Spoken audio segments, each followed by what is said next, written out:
Hey everyone, I'm going to show you how to turn off meeting notifications. So if meeting notifications are distracting, you can reduce or disable them.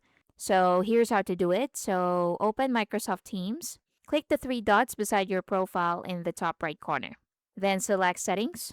Now on the left side, go to Notifications and Activity. Now once you're here, so you can turn off mute all notifications except for calls and meetings. Then what you need to do is to scroll down and choose meetings and calls. So go down and you should see meetings. Then adjust the notification settings such as turn off meeting start notifications, show meeting join bar, meeting chat notifications, and meet now start notifications. So here you have meeting chat notifications. You can set it to mute, unmute, or mute until I join or send a message. You also have here, you can scroll up and go to display. You can also turn off show notifications during calls and meetings.